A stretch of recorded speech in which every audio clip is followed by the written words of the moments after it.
eta ongi etorriak saio berri batera. Gaur apirilak 19 ostirala bi elkarrizketa izango ditugu. Alde batetik Ainara Gorostiaga etorriko da, Nafarroako pertsona torturatuen saretik datorrena. Tortura eta tratu txarren bigarren ikerketa aurkeztu zuten ostiralean Tuteran eta horren inguruan hitz egitera dator.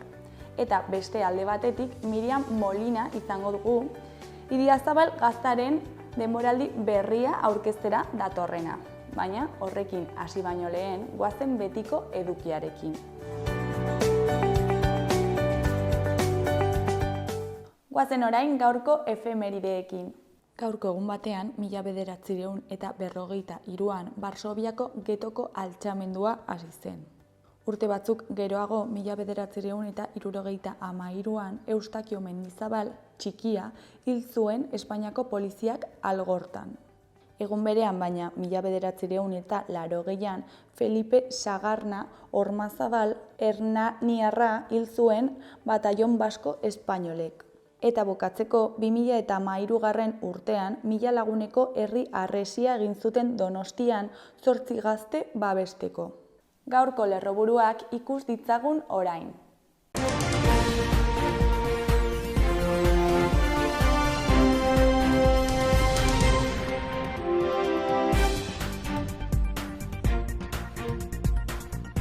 EH Bilduk esan du estatuaren indarkeriaren biktimen aitortza berandu datorrela.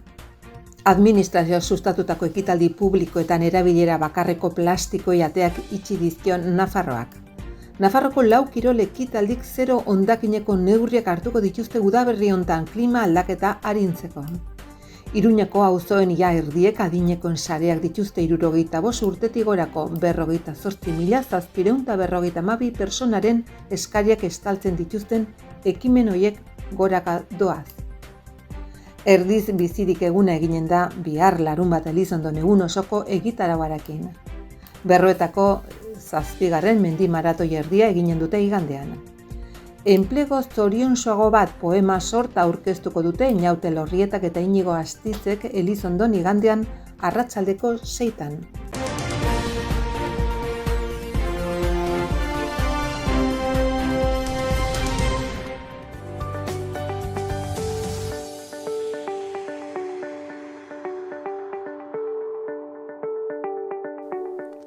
Aste honetarako agenda ikusiko dugu. Ostiralean batetik Jus Larrotxako Zibiboxean Bizkarsoro filma jarriko dute. Bizkarsoro herria ez da existitzen eta era berean Euskal Herriko edozein herri izan daiteke Bizkarsoro. Bizkarsorotarrak fikziozko pertsonaiak dira eta era berean euskaraz bizitzeagatik jazarriak izan diren euskaldun guztiak dira bizkarsorotarrak. Arratsaldeko 7 izango da emanaldia Arratxopeako Zibiboxean. Bestetik, Iturramako Zibiboxean enplego zoriontsu bat izeneko poesiak izango ditugu Einaut Elorrieta eta Inigo Astizen eskutik. Euskal literaturaren izen handietako bat da Gabriel Arestirena eta neurri gabea da hark egindako ekarpena. Arratsaldeko 7 Iturramako Zibiboxean, sarrerak 3 euroan. Baita ostiralean ere, Egun Motelak izeneko jaialdia egongo da Iruñean. Egun Motelak Iruñeko musika kolektiboak bigarren jaialdia antolatu du. Apirilaren 19 ostiralean Aintzina tabernan izanen da arratsaldeko 8 aurrera. Larunbatean Anariren Giza Zarata disko berriaren kontzertua egongo da Totem Aretoan. Anarik Giza Zarata disko berriaren aurkezpena egingo du Totem Aretoan. Joakin Paskualekin batera ondu eta ekoiztu du diskoa. Oraingoan, tristuraren industria bere zigiluak argitaratu du. Kontzertua iluntzeko 7 izanen da eta sarrerak 15 euroan eskuratu daitezke. Gainera, Uharteko Gazte Eguna ospatuko da. Uharteko 15. Gazte Eguna egingo dute larunbatean. Egun osoko egitaraua antolatu dute eta iluntzeko 10 aurrera kontzertuak egongo dira. Debekatu, Goxuan, Salsan, Maruxak eta Eztitan. Igandean, Kondestableko Zibiboxean 12 ordu batak arte idatzita ez dauden amaierak izeneko hurbileko antzerkia egongo da.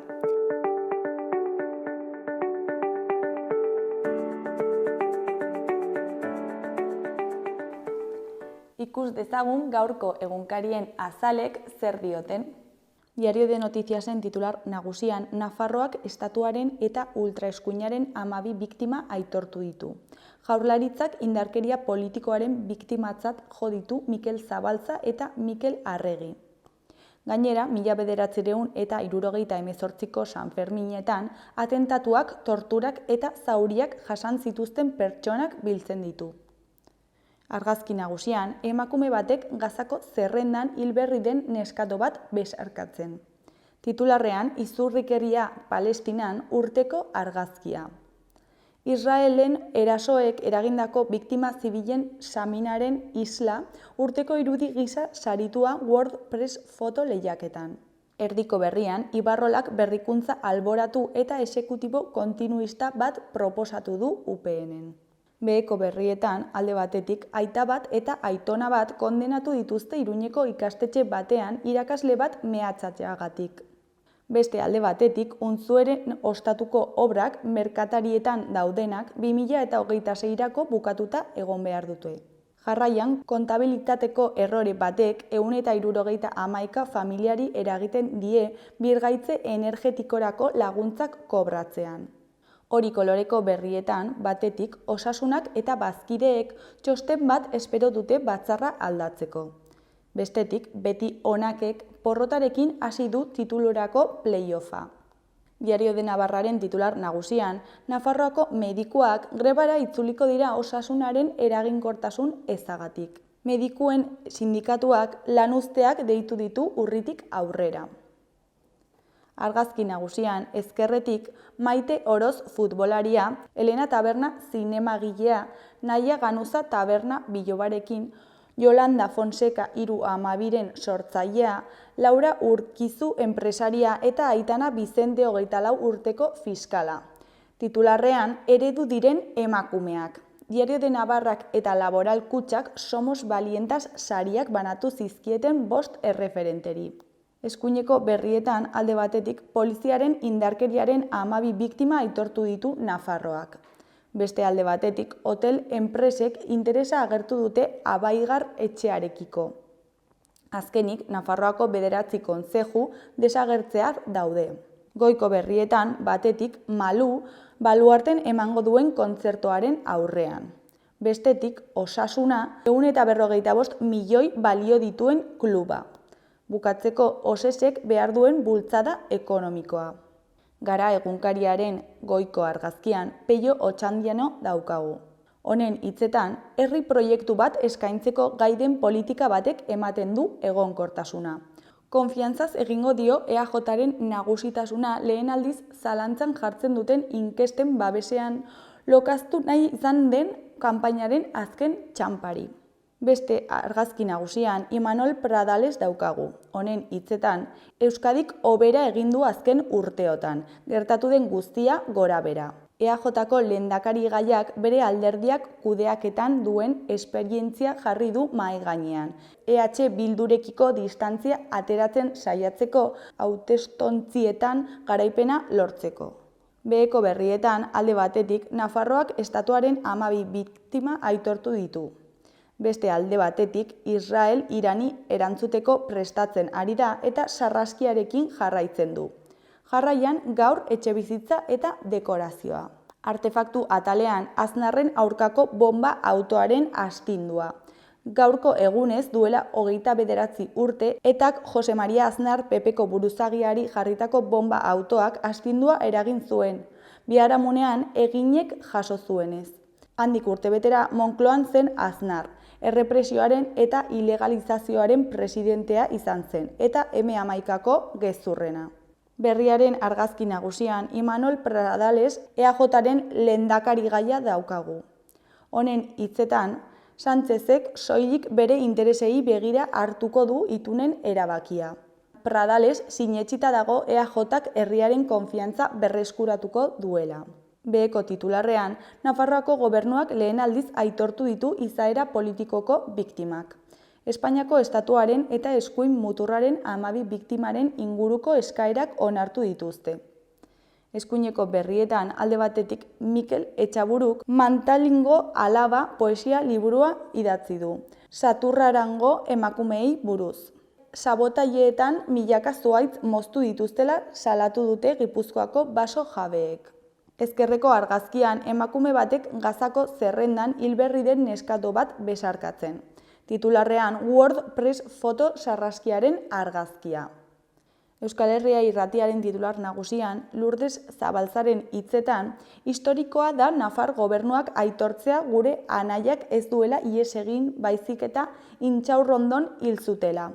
Nafarroako gobernuak egin duen indar polizial eta eskuin muturraren biktimen aitortza ofiziala poz handiarekin hartu du Mikel Zabaltzaren familiak. Nafar gobernuak aitortzea ez duela ihes egin, Intxaurrondon hil zutela oso pozgarria da, azaldu du Euskal Herria Irratian Lourdes Zabaltzak. Baina hau ez da dena, Madrilek ere aitortu behar digu. Eskuineko berrietan alde batetik Mikel Zabaltza eta Mikel Arregi Espainiako poliziaren biktima bezala ofizialki aitortu ditu Nafarroako gobernuak. Aurrera urrats garrantzitsua egin du foru gobernuak indar polizial eta eskuin muturraren biktima diren 12 pertsonen aitortza ofiziala eginez. Beste 60 biktimen txostenak aztertzen ari dira une honetan. Bestetik, frankismoak erail zituen emakumezkoak ezagutzeko eta omentzeko liburua osatu dugu. Genero gaietan aditu eta sexologo Amaia Kowatz Belaskok eta historiaren ondarearen ikerlari Aitor Garjonek Nombres que recorren el tiempo, mujeres asesinadas en Nafarroa 1926, 1958 liburua ondu dute. Erail zituzten emakume askoren historia biltzen duen memoria lana da. Metropoli Forala saioan izan dugu liburuaren egileak. Metropoli Forala saioan izan ditugu liburuaren egileak.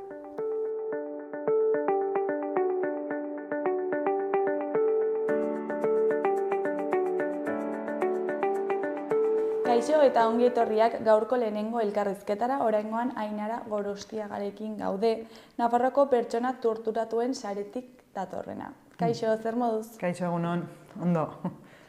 Tortura eta bestelako tratu txarren 3. ikerketa aurkeztu zen, ezta?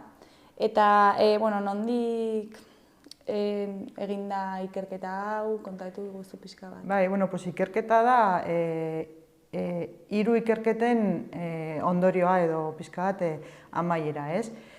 2019an egin zen lehenengo ikerketa hauek egiten ditu Instituto de Kriminologia Baskok, eta egin zuen ikerketa bat 1960tik 1975 urte arte.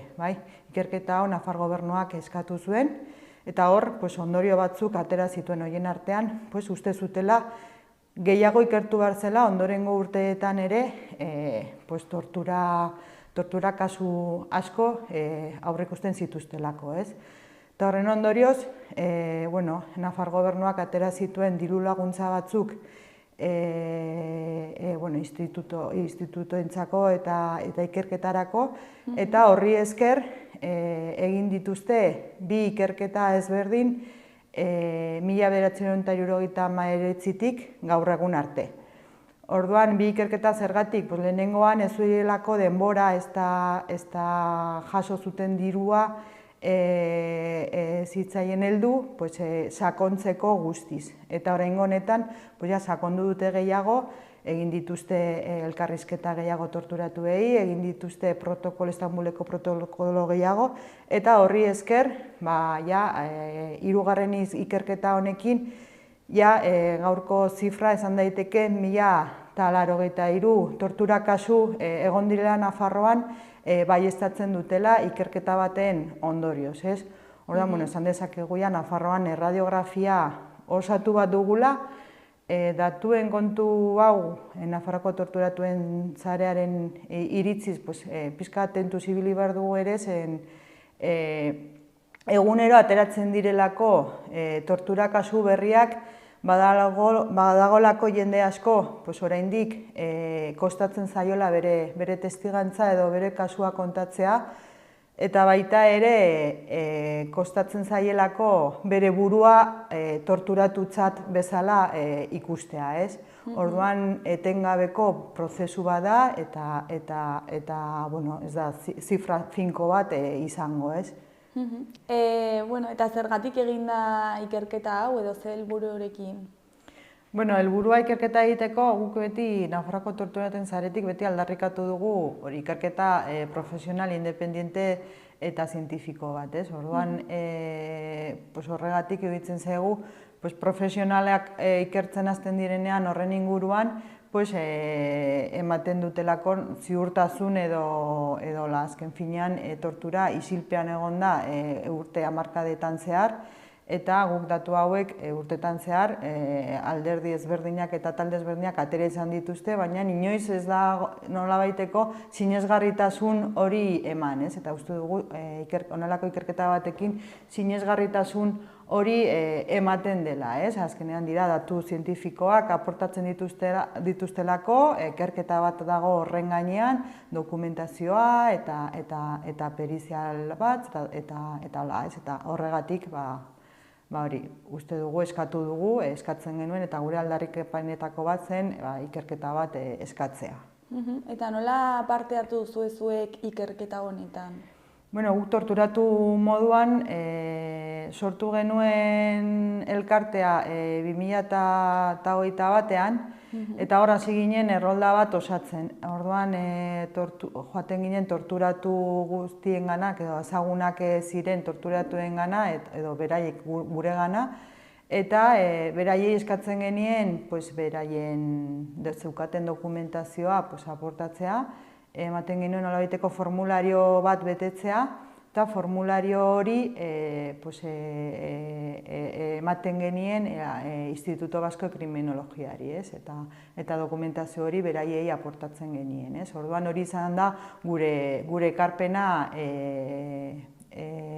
ikerketa honi. Gero ja beraiek egin dituzte ia 150 elkarrizketa hartu dituzte, relatoa osatzeko, eta egin dituzte 50 Istanbuleko protokolo, pertsona konkretu batzuei, hamarkada konkretu batzuei, eta ere genero konkretu batzuei. Orduan horrekin egin duten nolabaiteko estimazioa eta ikerketaren ondorioa. Eta biktimak normalean parte hartzeko prest daude? Bueno, dago denetarik. Badago jendea oraindik ere ez dela gai gertatu zitzaionaz hitz egiteko, eta errespetagarria da, orduan bakoitzak izan behar du pixka bere denbora uneak eta bere prozesua guzti hau azaltzeko, azken finean hamarkadetaz ari gara, eta nik uste dut mekanismo psikologiko bat dela hor gordetzea egindako hori eta ez ateratzea. Gero dago beste pertsona batzuk, baietz, behar dutela hau egitea eta hori ere askatzailea da. Eta, denetarik izan dugu, baina orokorrean jendea bai pres egon da, bere testigantza emateko, bere karpeta betetzeko eta ikerketari datuak ekartzeko, ez? Eta hitz egiten ari gara torturari buruz, baina zer da tortura berez, ze ikerketan definitua agertu da, ezta? Bai, definizioak urtetan zehar definizio asko ezberdin egon dira nazioarte mailan eman direnak, ez? Baina, guretzako azken finean tortura da, funtzionario publikoak indarkeria erabiltzea pertsona bati bere zea kontra, bere iritziaren kontra, eta indarkeria hori erabiltzea helburu konkretu batzuetarako, alde batetik pertsona hori suntsitzeko eta behar edo nahi duten informazio hori ateratzeko, baina bestetik ere uste dugu tortura erabili dela urte askotan zehar gizarte bat beldurtzeko eta nolabait ideologia bat ere pixka bat kolpatzeko edo, ez?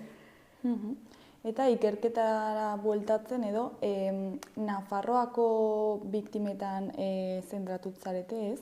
Bai. Eta zergatik izan da tuteran aurkezpena dago arrazoiren bat edo? Bai, bueno, tuteran izan da, pasaren urteko ikerketa eman zenean Iruñan egin genuelako, eta nahi genuen pixka bat Iruñerritik ateratzea, ez?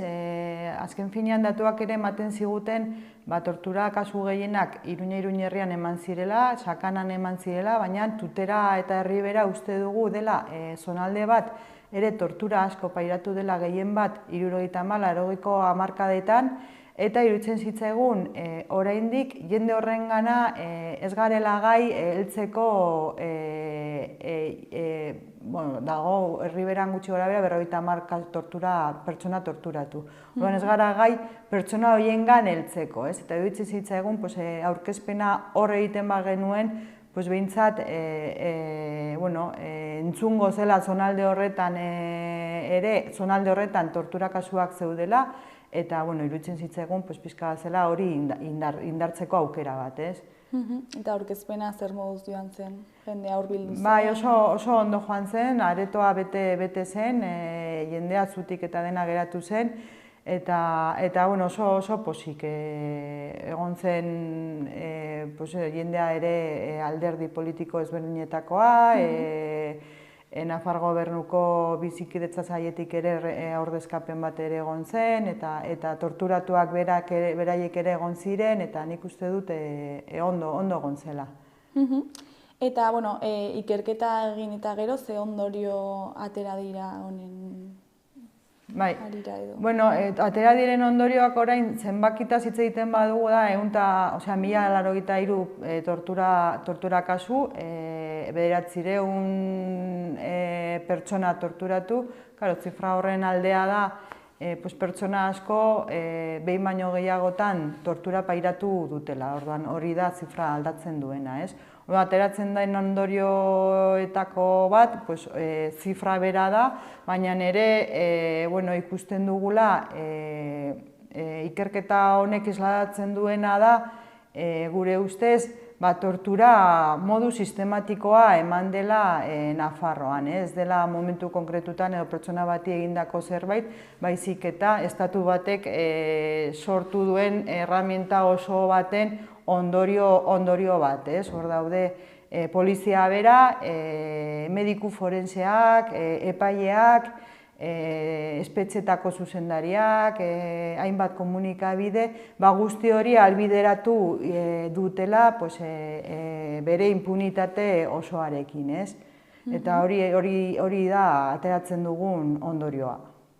Eta esango zenuke badagoela biktima profil konkretu bat? Biktima profil konkretu bat, tortura ematen baldin bada, hainbat kontekstu politiko ezberdinetan, historian zehar eta hamarkada hauetan zehar, profil konkretuena da militante eta pixka bat ideologia konkretu bat edukitzea, ez? Baina nire egia da, eman direla kasu batzuk, harrapatu dutela jendea, zerikusia ez zuena zerekin, ez? Baina hori, nik uste dut hori izan daitekela profili konkretuena, azkenean hasieran esan dudana, ez? Torturaren helburuetako bat delako gizarte oso bat beldurtzea eta hori, ez? Eta tortura fisikoaz gain, igual dela gehien ikusten dena, tortura psikologikoa ere egon da? Bai, tortura psikologikoa beti dago. Guk hasieran beti esaten genuen, ez? Torturatu zaituzte psikologiko edo fisikoki. Eta, ikerketa honek irakatsi digun gauzetako bat da, tortura psikologikoa beti ematen dela. Fisikoa ematen bada, psikologikoa ere ematen da. Jotzen zaituztenean, jotzen zaituzte burua nekatzeko eta pixka bat ahultzeko, ez? Gizaten badizute pareta baten kontra, hori ere tortura psikologikoa bada, ez? Tortura psikologikoa ez da bakarrik mehatxatzea, beldurtzea eta honelako tortura motak, ez? Azken finean nik uste du lotuta dago, ez dago tortura fisikorik psikologikorik gabe. eta ere, tortura psikologikoa egon daiteke fisikoa egon gabe, eta azkeneko tortura kasuetan ikusten da, ez zutela, ez da ukitu behar, benetan pertsona hori jotzeko, ez? Lehen nahi batu duzu Estambuleko protokoloa, baina azaldu dezakezu pixka bat zer den? Bai, Estambuleko protokoloa da nazioarteko gida bat, baieztatzen duena zure relatoa beridikoa den edo ez den, ez? Azkenean hor da talde multidisziplinar bat lan egiten dutenak, psikologa daude, juristak daude, hainbat profesional, eta horiek osatzen dute ikerketa edo perizial lan bat, egiten dute. Egiten dizute elkarrizketa sakon bat, ez bakarrik relato hutsa kontatzea, baizik ere emozioekin ere kontaktatzea, zer sentitu duen pertsona hori momentu horretan, eta oso elkarrizketa sakonak izaten dira, ez? Gero egiten dizute elkarrizketa, etez antzeko batzuk, luzeak izaten direnak, eta informazio guzti horrekin ondorioztatzen dute zure relatoa nolabaiteko kredibilitatea duen, ez? Eta ikerketa honek ondoriotako bat da guztiak daukatela kredibilitate sendo bat, ez dagoela bakar bat ere ez duena hori. Osa, epai moduko bat da ez, edo... Bai, izan daiteke, baina bai, da modu bat, benetan modu zientifiko bat esateko, esaten duzuna, badaukala egia edo base bat, ez? Eta zure ustez, zer ekarriko lizueke biktimei aldeko epai bat izatea? Bai, epai judizialaz ari bagara hori oso zaila da, urtetan zehar salaketa asko jarri dira eta askok artxibatuak izan dira. Nafarroan bakarri dago kondena bakar bat, Portu eta Sarasolaren kasuan, non Estatu Espainola kondenatu izan dute. Gero daude lau kondena tortura ez ikertzagatik, ez? Baina guk uste dugu aitortza hori arlo judizialaz aparte ere eman daitekela eta guretzako oso garrantzitsua dela, ez? Guk aldarrikatzen duguetako gauza dira aitortza erreparazioa eta errepikatzeko bermea, ez? Orduan, aitortza hori edo epai hori modu ezberdinez, ez? Ekarri daiteke instituzioetatik, ekarri daiteke hezkuntza arlotik, ekarri daiteke ere osasun arlotik, azken finean urte guzti hauetan, eman diren tortura kasu guzti horietan, osasun arloan ez da inolako arretarik egon, ez? Eta bitxia da, zeren orain adibidez martxan dagoen legearekin, aitortza legearekin, erreparazio edo osasun tresna horiek ematen dizute behin aitortua zarela, behin pasatzen duzunean legearen prozesu batetik non urte eta erdi bat iraunten duela, ez? Eta igual osasun arlo horiek igual beharrezkoak izango lirateke horren aurretik, justo prozesuaren aurretik, non hasten zaren zure relatoa egiten eta pixka bat izkutuan izan duzun sufrimendu hori ateratzen, ez? Orduan, oraindik lan handia dago bide horretan. Osea, komunitate moduan aurrera pauso bezala ikusiko litzateke, berriro ez errepikatzeko, ezta? Baina gero ere, banakako kasuetan, igual, ez egoera hori izteko edo modu batean ezakit. Bai. Alde batean usteko modua izango litzateke. Bai. Eta zure ustez, jendea, honekiko kontzientzia dauka edo?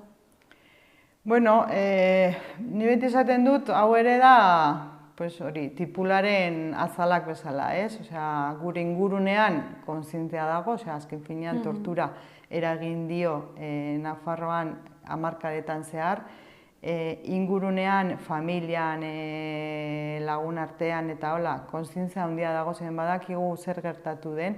Eta hau da pixka bat, azal horiek kentzea bezala. Orain hasi gara lan hori egiten, baina uste dugu oraindik dagoela gizartearen sektore asko ez dutela ikusi nahi benetan gertatu dena eta ez dute onartu nahi. Orduan alde horretatik uste dut oraindik lan handia dagoela egiteko. Hasiera bakarra izan da eta pixkanaka bagoaz tipularen azal horiek kentzen eta jendea enteratzen den gertatutakoaz.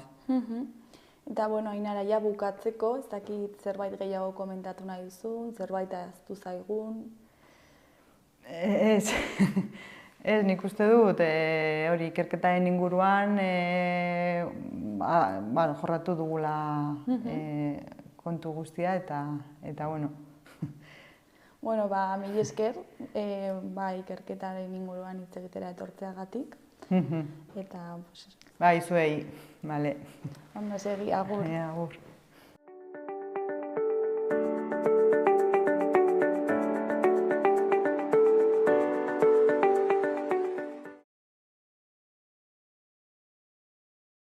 Gaur, ostirala, giro eguzkitsua eta epela izango dugu eguerdi inguruan. Zerua orokorrean hodei gutxirekin egongo da. Ipar isurialdean goizean goiz behe hodeien tarte hodeitsu batzuekin eta egun sentian lainoguneekin barnealdeko bailaretan. Goizean hodeiak desagertu egingo dira eta arratsaldean zerua ia garbi geratuko da.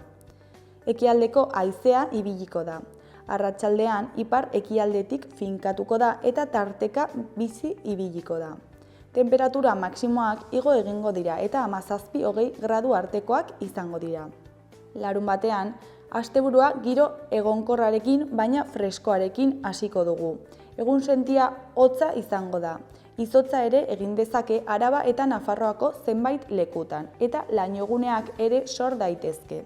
Goizean jasotzera egingo du eta gainerako orduetan tarte hodeitsuak eta eguzkitsuak izango ditugu. Zenbat eta hegoalderago eta orduan eta garbiago ikusiko da zerua. Haizeak ekialdetik joko du. Arratsaldean ipar ekialdetik finkatu eta indartu egingo da. Temperatura maksimoak jaitsi egingo dira eta 15-18 gradu artekoak izango dira. Igandean eguraldi egonkor eta eguzkitsuarekin jarraituko dugu, baina temperaturak jaisten jarraituko du. Balio altuenak 14-15 gradu ingurukoak izango dira eta ipar ekialdeko haizea indartu egingo da arratsaldean. Hotz sentsazioa handituz. Gainerakoan larunbatean bezala jarraituko dugu. Egun sentian hotz egingo du eta behe lainoa sortuko da. Eta gainerako orduetan ostarteak izango ditugu. Araba eta Nafarroa zenbait lekutan berriro ere izotza egin dezake.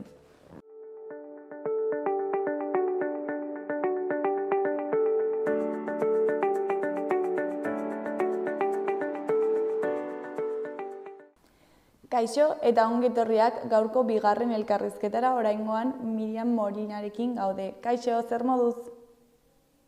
Kaixo, ongi eta zuek. Oso ongi. Idiazabal Gaztaren denboraldi berria aurkeztu berri duzu, ezta? Bai, azken honetan egin dugu aurkezpen denboraldi berria Nafarroan. Eta, urtero bezala, zen Idiazabal produzioa ez da urtean zehar, ekoizpena ez da egiten hilabete guztietan, horregatik kanpaina bakoitza bukatzen da, eta gero hasten gara berri batekin, eta uste dugu oso momentu ona dela, ospatzeko eta ezagutarazteko. Beraz, horregatik hasten da beti, urtero hasten da apirilean denboraldia? Gutxi beti egun berdina, baina gutxi gora bera bai zen. Segun eta nun zen Idiazabal produzitzen da Hego Euskal Herri osoan, orduan segun eta eguraldia daukaten leku batzuetan edo besteetan ez dute danak hasten egun berdinean, gutxi gora bera horrela da, apirilean bai. Eta nola joan zen aurkezpen hori? Bueno, beti egiten dugu Napardin, Nafarroakoa, eta da oso leku berezia dakizuenez. Orduan, oso polita egon zen, jende pilo bat etorri zen, lagunak danak, eta, bueno, baita ere, hori gobernutik, parlamentutik, leku guztietatik etorri ziren, eta baita ere, hartzaileak eta bueno, jende pilo bat egon zen, eta gero oso momentu bereziena, pixkat da hori mosketa, mosten dugu simbolikoki lehenengo urteko gazta, eta bueno, hortarako euki genuen baserri berriko hori zukaldariak, eta bueno, haiek egin zuten da oso polita geratu zen. Eta nola izan da aurkezpena arteko prozesua? Kontatu iguzu pixka bat. Bueno, gazta prez izan arte, hori, hartzai guztiak eta gaztandegi guztietan egiten da kriston lana zen. Bueno, Hasten da gutxi gora bera esnia produzitzen urte hasieran, edo aurreko urteko azken asteetan, eta gero, ekoiztu behar da gazta, eta hortarako lan pilo bat, bai ardekin eta gero gaztandegi guztietan. Eta Idiazabal prest egoteko pasatu behar dira gutxienez 2 hilabete ontzen. Orduan, bueno, egon da, 2 hilabete horiek ontzen, eta, bueno, hainbeste hilabetetan lana egin ostian, bueno, badaude lehenengo gaztak prest merkaturatzeko. Eta aurkezpena egin eta gero? Bueno, oain saldu, baino baita ere kanpainaz da bukatu. Momentu honetan hartze guztiak daude eta gaztandegi guztiak topera, zen gutxi gora bera hilabete hauek dira ekoizpen aldetikan, hori, gehien ekoizpen direnean, eta orduan daude hori, hori harrikin, gaztagintzan, prestatzen, saltzen, eta gu kontseilu bezala, gu gaude kontrolak egiten topera. Gaztandegi guztietara juten, kontrolak egiten, laginak hartzen, analiziak, ez dakiz zer, orain da, atope. Eta gazta behin prest dagoenean, zein da dastatzeko momenturik onena edo? Bueno, begira, hori da, segun eta bakoitzak bado bere guztuak, ez da.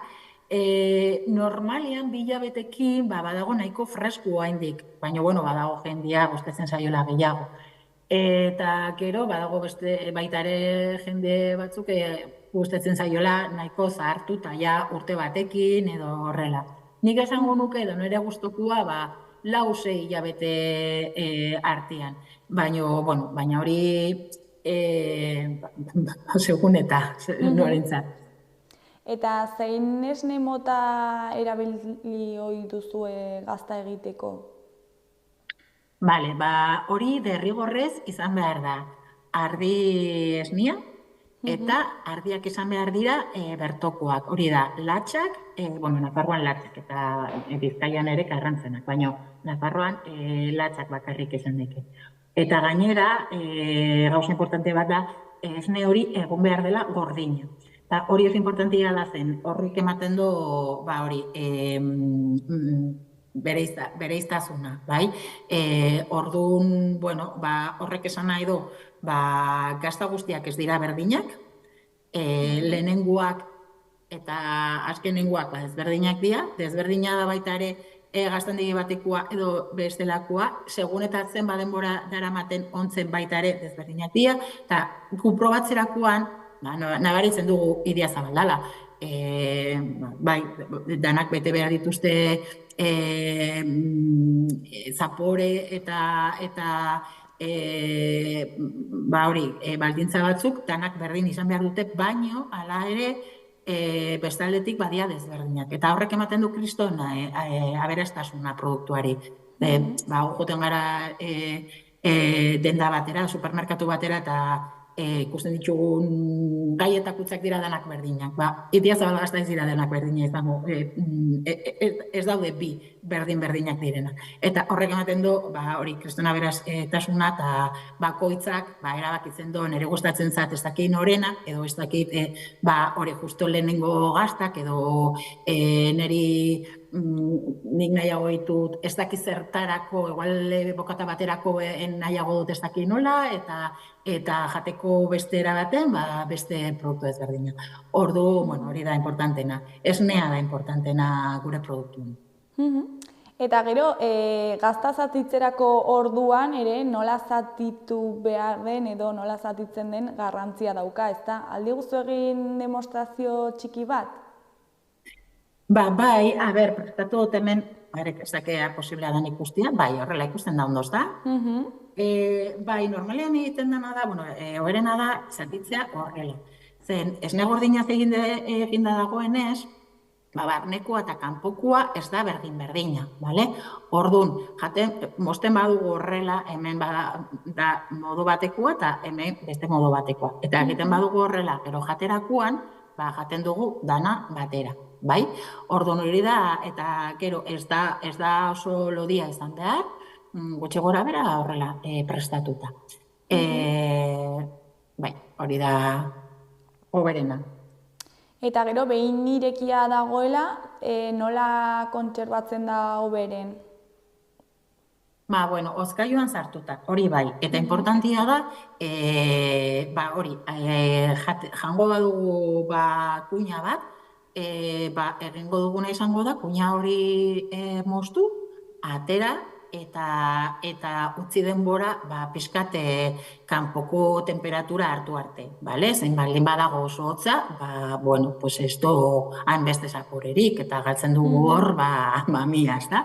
Orduan, atera behar da, jango dugun zatia, aurretik, segun ze temperaturak gauden, ordu erdi aurretik, edo lako zerbait.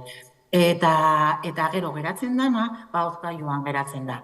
Hor bai, hozgailuan, igual ez lehortzeko zen denbora pasatzen bada, hozgailutan, kezue, gauzak lehortzen direla. Eskotan gertatzen dana da, jaten dugula dana batera eta listo, baina, usten badugu hozgailuan, importantia da, pixkat mantentzea, edo bai taper baten, edo film batekin. Baina, nik egiten dudana eta hoberena da, pixkat paper batekin, hozgailuan, eta paperekin daukagunean sartzen badugu taper baten ere, hobeto. Esaten omen dute, sartzen baldin baduzu gazta ogi puska batekin, ez dela, gehiago kostatzen zaiola mori ateratzea edo hori egia da? Ogiak egiten duna da, humidadia kentzen du. Orduan, moak ateratzerakoan kostatuko zaio gehiago. Baina, hala ere, ateratzen den moa, hori da, hori da naturala. Ez da ezer gertatzen. Kamaratan gazta horrela dago, dizunekin. Eta egon behar du. Zen, babesten du eta zaporeak baitare, beriztasuna baitare ematen dio gaztari. Orduan, pasatzen bada denboria eta ateratzen bazaio, hori, kentzen dugu azala, eta listo, edo garbitzen deu. Baina, ez dago, ez da txarto geratzen gazta, bale? Baina, sartzen badugu ogizate batekin, ogiak hartzen du humidadia, eta kostatuko zaio gehiago hori dizunateatzea. Eta zeintzuk dira Idiazabal gaztarekin, ezakit, bere akonpainamendu tradizionalak edo berarekin batera jaten dituzun edo edaten dituzun produktuak?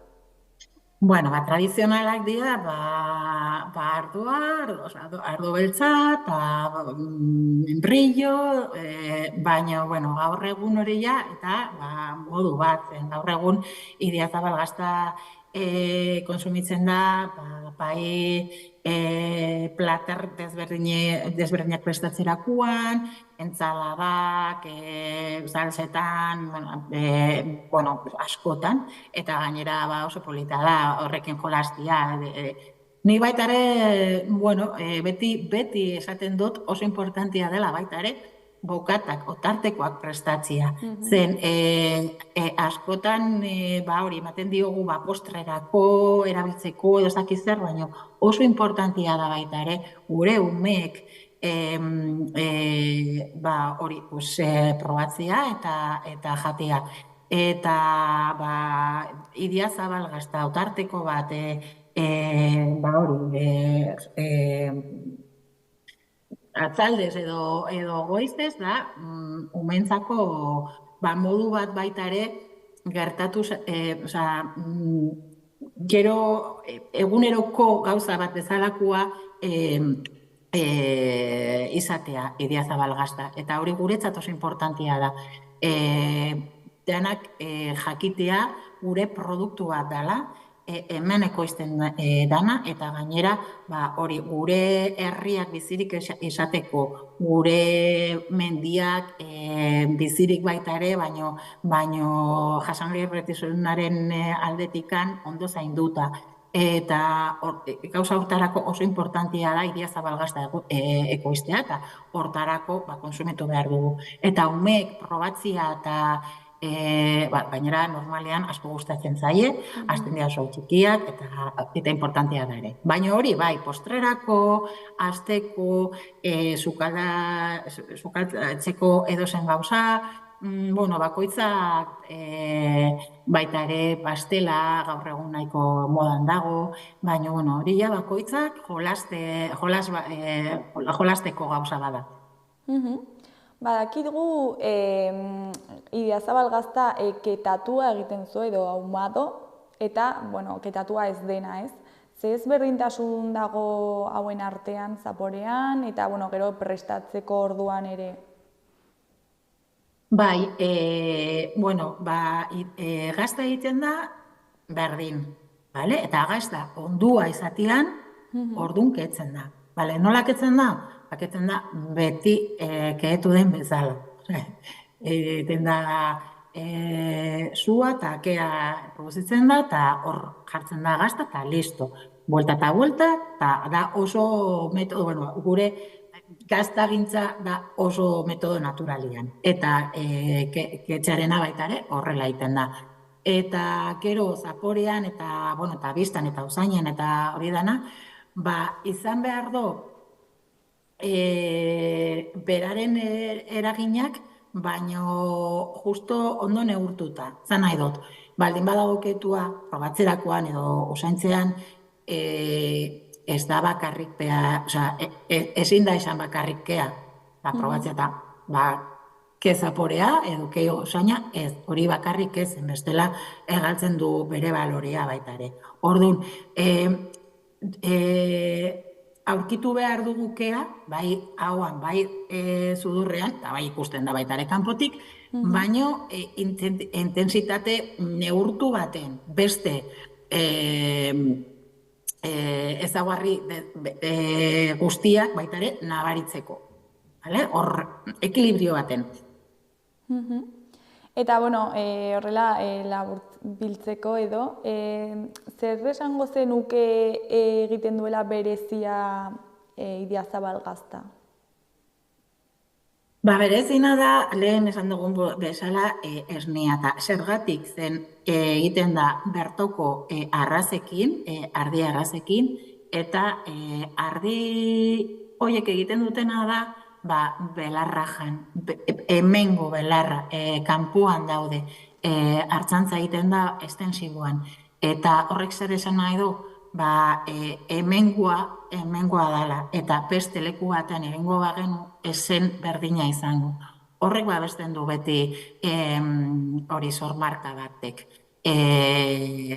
Hemen bakarrik egin daikela. Beste leku batean egin da, izango zen beste produktu bat.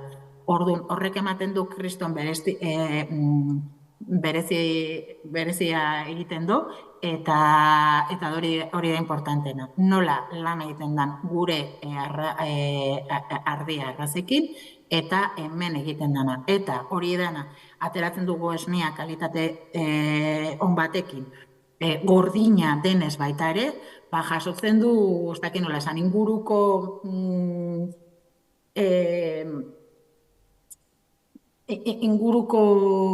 hori humidadea,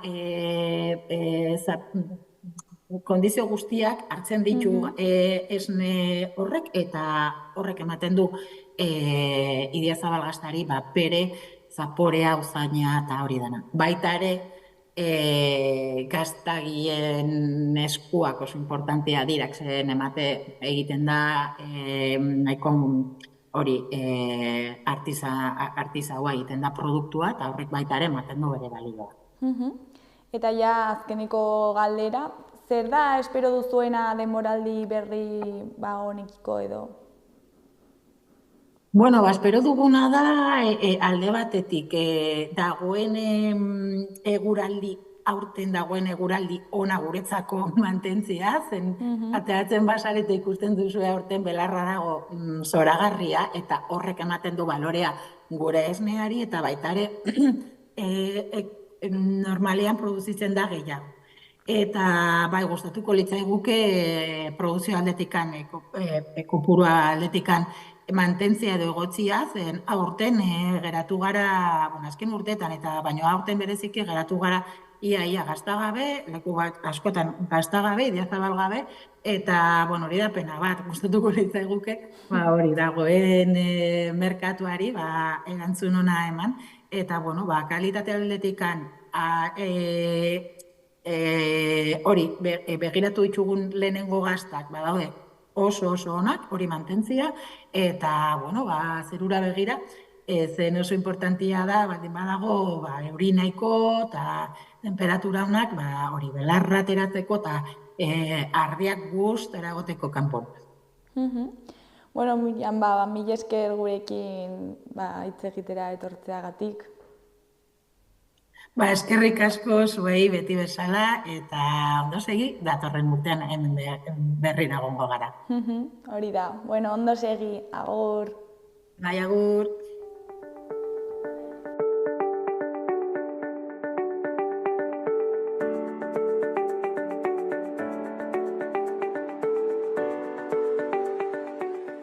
Gaurkoz hau izan da dena, hurrengo astean itzuliko gara, eduki eta elkarrizketa berriekin. Asteburu oso ona pasa. Agur!